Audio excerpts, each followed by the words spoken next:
রব্বুল আলামিনের নিয়ামত পেয়ে যেই ব্যক্তি নিয়ামতের শুকর আদায় করবে, আল্লাহ রব্বুল আলামিন ওই ব্যক্তির নিয়ামতকে বৃদ্ধি করে দিবেন।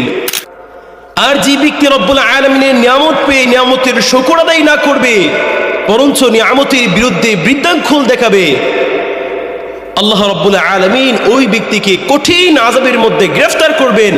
যেমনটা আল্লাহ রব্বুল আলামিন বলেছেন, ইন্না আযাবি লাশাদীদ, যে আমার আযাব নিশ্চয়ই কঠিন এবং খুব ভয়ঙ্কর। আল্লাহ রব্বুল আলামিনের নিয়ামত কত, এটা বলে শেষ করা যাবে না, গণনা করে শেষ করা যাবে না।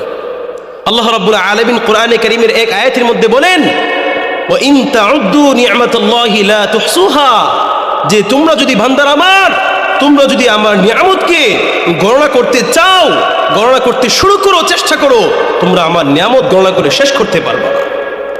তোমাদের জন্মের শুরু থেকে নিয়ে শেষ পর্যন্ত প্রতিটা মুহূর্তে, প্রতিটা সেকেন্ডে সেকেন্ডে আমি আল্লাহ রাব্বুল আলামিনের নিয়ামতের মধ্যেই তোমরা ডুবন্ত থাকো।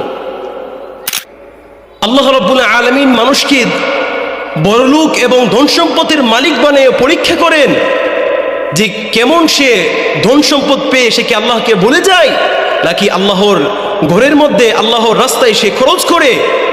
এবং কখনো কখনো আল্লাহ রাব্বুল আলামিন মানুষকে দরিদ্র বানিয়েও পরীক্ষা করে, যে দরিদ্র হওয়ার পরে সে তার নিয়ামত পেয়ে সে দরিদ্র হওয়ার পরে সে কি আল্লাহর রাস্তায় থাকে, নাকি আল্লাহর রাস্তায় থেকে দূরে চলে যায়, এটাও আল্লাহ রাব্বুল আলামিন পরীক্ষা করে।